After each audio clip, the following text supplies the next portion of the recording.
공감복지 라디오. 공감복지 라디오 임주연의 아름다운 동행. 가정의 달 5월을 맞아서 좀 더 의미 있는 시간을 가져보자라는 의미에서 준비한 김종희 작가의 3일간의 인문학 강좌, 오늘 그 두 번째 시간입니다. 김종희 작가님 안녕하세요. 네, 안녕하세요. 네. 어제 이 시간에는 절망과 희망이 교차하는 경계에서 글쓰기, 시쓰기를 포기하지 않았던 김여의 이야기를 들려주셨는데요.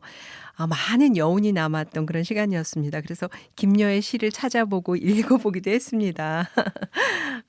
오늘은 금강산에 살고 죽은 진경산수화의 대가 겸재선생 이야기를 들려주신다고요? 네, 그렇습니다. 우리가 중고등학교 미술책에서 봤던 금강산 그림의 대가, 진경산수를 열고 완성시킨 겸재정선 이야기입니다. 현재 호암미술관에서 겸재 그림전이 열리고 있는 것을 알고 있거든요. 저도 기간 내 꼭 갈 예정입니다. 네. 겸재정선하면은 천원지폐 그림 개상정고도 그림을 그린 주인공이시잖아요. 네, 맞아요. 천원지폐 뒷면에 나오는 그림이 바로 그 개상정거도예요. 네. 그 개상정고도는 어떤 모습을 담은 그림인지 많은 분들이 좀 아마 보시면 익숙할 텐데 네. 뭐였지? 라고 하시는 분이 계실 것 같아요. 네. 우리가 지금 일상생활에서 통용되고 있는 천원지폐지의 그림인데, 부드러운 산세를 돌아 흐르는 어떤 물길의 유장함, 또 흐정의 세계를 반영하던 한 어떤 여백을 통해서 도학자의 면모를 읽어내는 그림입니다. 18세기 겸재정선이 16세기 성리학의 거장 태계의 유황을 그렸는데요. 그 그림이 그냥 단지 도상적 의미로 끝나는 것이 아니라 조선 유학사, 또 인간사, 개인사, 사회사까지 모조리 품고 있는 비밀이 많은 그림이 바로 개상정거도입니다. 네. 그러니까 이항과 이어지는 겸재정선 가문에 대한 어떤 자긍심이 담겨 있는 그런 그림이다라는 말씀인가요? 네, 맞습니다. 네. 그 태계의 외손자의 둘째 딸이 겸재정선의 외조모거든요. 그 그렇군요. 겸재정선과 태계와는 거의 280년이라는 간극을 두고, 그럼에도 불구하고 그 280년 뒤에 신인류인 겸재가 그 이전에 할아버지 태계를 그려내는 그 사연이 그 속에 숨어 있습니다. 네. 그러면은 우리 작가님 그 정선의 그림 화법은 어떠했나요? 조선의 그림은 어쩔 수 없이 중국의 영향을 받게 되는데요. 자연 대상을 표현하는 방식이 양지역은 이북과 이남이 달라요. 그러니까 안개가 많은 이남 지역하고 안개가 비교적 적은 이북이 선의 표현이냐 아니면 먹의 번짐이냐, 이런 두 가지 방식으로 조선에 전해지거든요. 네. 이 두 가지 방식은 이 한 화면마다 하나의 방식인데, 이 두 가지 방식을 한 화면에 최초로 표현한 양반 화가가 바로 겸재정선입니다. 더구나 이제 겸재정선은 실경의 산천을 자기의 사유로 재해석한 진경의 세계를 데려가거든요. 말하자면은 중국 중심의 문화 풍토에서 이 땅의 소중함, 이 땅이 가지고 있는 어떤 가치를 발견해냈던 아마 최초의 화가가 겸재정선이 아닐까, 이런 생각을 합니다. 네. 그리고 인제 겸재정선하면은 다작으로 유명하잖아요. 네. 도대체 얼마나 많은 그림을 그렸고 또 주로 어떤 그림을 그렸는지도 궁금해요. 네. 다 이제 우리가 금강산 그림으로 알려져 있지만, 금강산과 관동 팔경은 물론이고, 오늘날 서울에서 이제 현대의 풍경을 볼 수 있는 수성동, 청풍계, 피룬대, 세금정에, 이런 이제 서울의 그림뿐만 아니고, 또 우리 정선하면 송강정철의 관동 팔경, 동해안의 명성지를 또 그림으로 담아내죠. 영남첩, 서울의 근교를 그려냈던 어떤 경교 명성첩 등등 많은 그림을 그야말로 다작을 한 작가입니다. 네. 우리가 금강산 찾아가자 12,000보 이런 노래 가사도 있지만은 아까도 작가님이 잠깐 말씀을 해 주셨지만은 뭐 교과서에도 실려 있고 이게 우리나라 국보이기도 하죠, 네네. 금강전도가. 네. 예. 네, 맞습니다. 사실 중국의 사신들도 조선 땅에 가면 다른 데는 가보지 않아도 반드시 금강산은 가보라고 할 만큼 절경의 장소거든요. 절경이자 비경이자.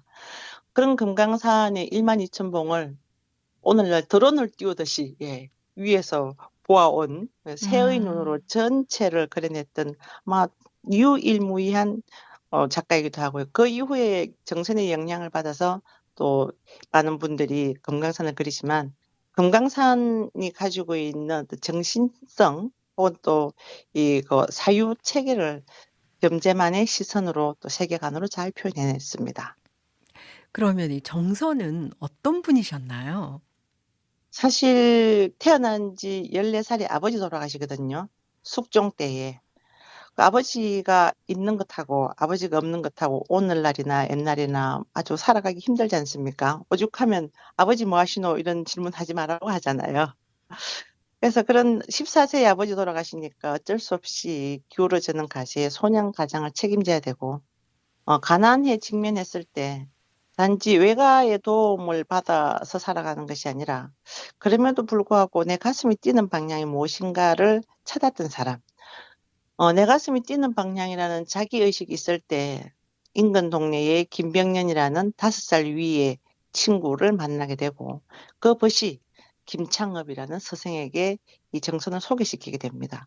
그래서 사람이 성공하는 데는 아무리 나의 탁월한 노력도 중요하지만 어떤 관계 속에 누구와 교유하는가, 또 설령 이런 교유 속에서 친구의 성장을 위해서 벗인 내가 어떻게 해 주는 것이 그의 성장을 도울 수 있는 것인가를 진정한 의미의 성장, 배려, 이런 교유 관계를 잘 알 수 있는 거죠.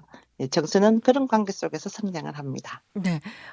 잠깐 언급을 해 주셨는데 김창흡이 당시에는 유명한 문인이라고 알고 네. 있는데요. 그러면은 네. 정선과 이 김창흡의 인연은 어떻게 이루어진 건가요?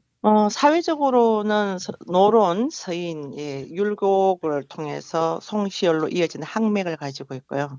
사실 이제 김창업은 당시 노론 최고 영수 김수왕의 셋째 아들인데 진사시만 합격하고 관료에 적극적으로 나가질 않습니다. 왜냐하면 숙종 때는 우리가 잘 아는 것처럼 황국 정치 시대에 정치적 부침이 극심한 그 시대에 내 의지와 무관하게 정치적 부침으로 인해서 하루아침에 또 나락으로 떨어지고 하는 이런 순간을 보면서 관료에 나가지 않지만 대신 공부에 더욱더 매진하게 되고요. 20대 후반에 주역이 추석서를 씁니다. 그래서 내가 정말 공자도 어려워서 50대 때 위편 3절의 말을 남길 만큼 가주권이 3번 떨어지도록 공부했다는 그 주역을 이 김창업은 20대 후반에 추석서를 쓰거든요. 그래서 그런 서성의 학문 세계를 겸재정선이 오롯이 또 영향을 받게 되는데 김창업을 만나게 되는 그 중간 사이에 그의 친구인 이병년이 있게 되는 거죠. 네. 그러니까 김창흡 문화생 시절에 만난 친구가 인제 이병헌인데 네네. 이분이 어떻게 생각하면은 겸재정선에게는 없어서는 안 될 동반자 역할을 한 셈이죠. 그 네. 이야기를 좀 들려주세요. 정말 겸재의 성공적 요인에는 스승과 친구가 있었는데 특히 이 친구 이병년의 영향은 우리가 무시할 수가 없죠. 그가 그 금강산 인근 지역에 관료 사회에 나가면서 정선과 서성을 금강산 여행을 초청을 하게 되는 거예요. 그래서 35살에 처음으로 금강산 여행을 하면서 금강산을 그리게 되고 어찌 보면은 이병년에 의해서 정선이 금강산을 여행하고 난 이후에 세계가 확장되는 거죠. 친구 정선의 그림을 최고의 컬렉터인 이병년이 많은 사람들한테 또 판매를 하게 되고 요즘 얘기하는 솔드아웃 페어 개념으로 당시에 그림을 아는 사람이라면 양반이라면 '이 그림은 반드시 봐야 된다.' 이런 형태로 페어를 열게 되는 거죠. 그래서 겸재를 대외적으로 알렸던 사람이 바로 이병년입니다. 네. 그래서 이병년의 어떤 두 사람 사이에 우애가 없었더라면 사실은 오늘날 정선의 그림도 무색해지지 않을까. 반대로 정선의 그림이 아니면 또 이병년의 시가 빚을 잃었을 만큼 두 사람의 상호 보완적인 관계, 상호 상장해 주는 그런 관계라고 볼 수 있습니다. 네. 그러니까 우리 작가님 말씀하신 대로 이병헌의 시가 없으면 정선의 그림이 무색해지고 반대로 정선의 그림이 아니었으면 또 이병헌의 시가 빛을 잃었으리라고 네. 생각할 만큼 두 사람의 관계가 정말 네. 특별했다는 거잖아요. 네네. 네. 제가 찾아보니까 네. 당시 그 이병헌의 그러니까 시를 담은 정선의 그림이 중국에서 엄청 고가로 거래가 되었다고 하더라고요.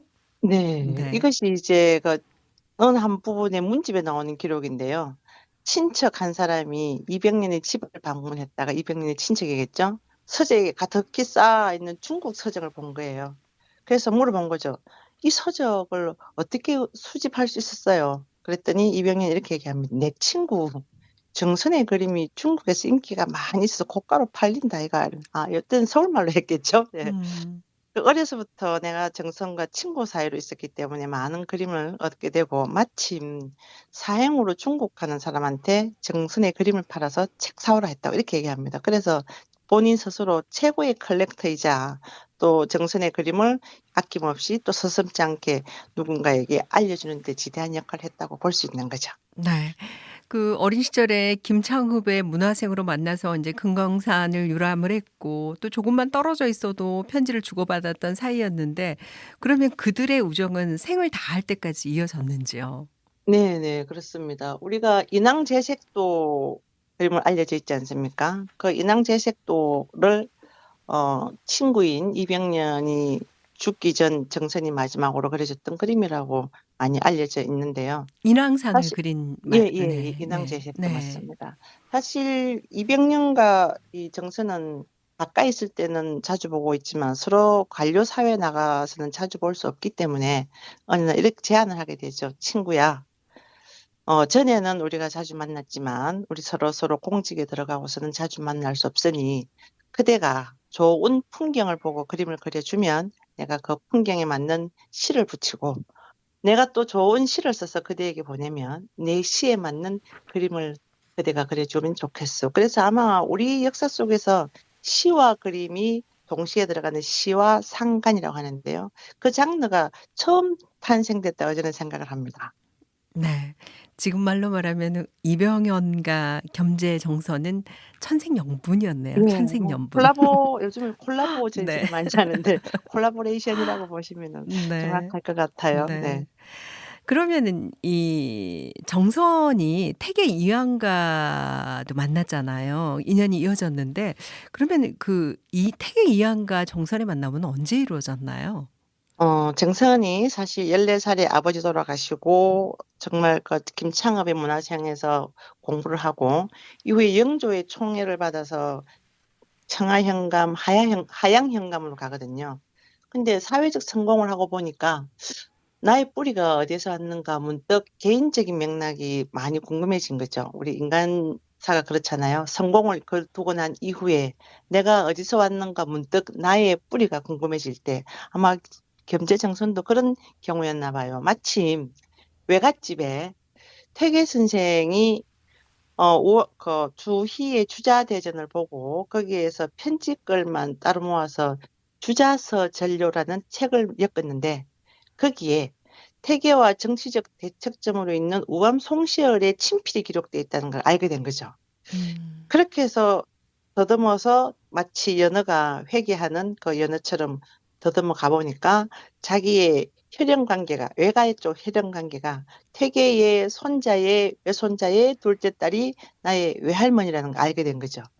그렇게 해서 태계 선생에 대한 관심이 더욱더 극대화되고 사실 사회적 맥락으로 서인으로서 율곡에 닿아 있다면 이 혈연적 맥락으로 태계에 닿아 있다는 것은 엄청난 자긍심이거든요. 조선 성리학의 중국의 주자 성리학을 조선적 성리학으로 만들어 갔던 두 거목이 모두 나에게 연결됐다고 생각한다면 우리 입장을 바꿔 놓고 보더라도 어마어마한 희열이 아니겠습니까? 네. 네. 그래서 그가 그러게요. 네. 영남 지역에 있는 음. 세계의 흔적을 찾아서 가게 되는 거죠. 이 네. 개성 증거도가 나오는 그 과정입니다. 네. 그리고 이 개상정보도가요. 네. 34억에 경매된 사연도 있었어요. 그 네. 사연은 어떻게 된 사연인지 좀 알려주세요. 네. 이제 이게 K옥션에 나온 건데요. 사실 그냥 일반 그림이 아니고 세계의 이황과 우암 송실의 글씨, 그리고 또 겸재가 개상정거도라는 이 그림을 그리는 과정이 4쪽의 그림으로 같이 들어 있습니다. 그것을 이제 삼성문화재단이 사들인 거고요. 말하자면은 퇴계의 철학 사상이 한 장의 그림 속에 압축파일로 응축되어 있고, 보이는 것 속에 보이지 않는 정신 세계를 그려냈던 그런 세계의 경사상을 우리가 읽어낼 수 있는 그림이기 때문에 아마 34억 천원이라는 그 액면가 뒤에 올 수 있는 34억의 가치가 충분하지 않을까요? 네. 네. 그러고 보니까 우리가 일상에서 매일 사용하는 화폐 뒷면에서 당대 최고의 학자와 화가를 만나는 행운을 누리고 있는 셈이었네요. 아, 네, 네. 그렇죠. 네. 요즘은 우리가 지폐보다는 카드를 또 일상적으로 음. 사용합니다만, 계상증거도는 우리가 일상생활에서 사용하는 화폐 중에서 1,000원짜리 뒷면에 있지만 당대 최고의 학자와 화가를 날마다 만나는 행운을 누리고 있는 셈이죠. 그러니까요. 가령 시대를 아우르는 힘을 예술이라 할 때 한 사람의 예술을 통해서 천년의 세월을 추체험하고 또 그 속에 다양한 삶을 만날 수 있다면 일상에서 만나는 인문학이란 바로 이런 순간이 아닐까요? 네. 갑자기 1,000원짜리가 너무 소중하게 느껴집니다. 네. 그러면 이 우리나라의 국보라고 할 수 있는 금강전도나 개상정보도를 지금 이제 화합미술관에 가면 볼 수 있는 건가요? 화암미술관에서 아마 이번에 제가 직접 가보지 않았는데 어떤 네네네. 작품이 구체적으로 나와 있는지는 음. 아직 확인이 제가 못했고요. 네. 아마 겸재정선의 작품이 지금 전시 중이라고 하니까 저도 일단 한번 먼저 가서 네. 실견을 하면서 확인해야 될 것 같습니다. 네. 김종희 작가의 3 일간의 인문학 강좌. 오늘은 금강산에 살고 죽은 진경산수화의 대가 겸재정선 이야기를 만나보았는데요. 끝으로 이 이야기에서 주는 교훈이랄까요? 또 인문학이란 이런 것이다에 대해 말씀을 해 주신다면요. 네. 그 인문학이란 거창한 것이 아니라 일상의 소소한 발견이라고 저는 생각을 합니다. 무심코 지나쳤던 순간들의 어떤 의미를 또 물음표를 던질 수 있고, 그 물음표를 통해서 느낌표를 열어가는 그 과정이 인문학이라고 한다면, 일상에서 볼 수 있는 이 천원 지폐야말로 우리가 늘 사용하지만 그 속에 들어있는 무한한 한국의 인문 자원 또 문화 원형을 익힐 수 있는, 보이지 않는 것을 보아낼 수 있는 힘, 때로는 보이는 것 속에서 지금까지 살아온 삶의 길을 어떻게 다시 한번 잘 갈 수 있을 것인가 같이 발견하는 그 눈이 인문학이 아닐까 이런 생각을 많이 해봅니다. 네. 너무나 감사하고요. 가정의 달 5 월을 맞아서 좀 더 의미 있는 시간을 만들어 보기 위해서 준비한 시간입니다. 우리 김종희 작가의 3 일간의 인문학 강좌 오늘은 어 겸재 정선 이야기를 들려주셨습니다. 또 다음 시간에는 어떤 주제가 먼저 좀 질문을 네. 좀 드리면 안 될까요? 네. 다음 시간에는 대중가요 속에 들어있는 인생 서랍이란 주제입니다. 각 시대별로 노래가 탄생하는데요. 사실 노래라는 것은 가장 짧은 언어로 이루어지지만 그 속에 어마어마한 시대 정신, 사회적인 이야기, 삶의 이야기가 또 녹아들어 있거든요. 70년대에 나왔던 노래는 70년대의 정서가 반영되지만 그 시대를 살아냈던 사람에게 노래는 또 어떤 위로가 되었으며 어떤 희망을 주었는가, 이런 이야기들을 중심으로 끌고 가려고 합니다. 네. 아우 물론 제가 다음 시간도 너무너무 기대가 됩니다. 네. 네. 작가님 네. 감사합니다. 고맙습니다. 감사합니다. 네. 네.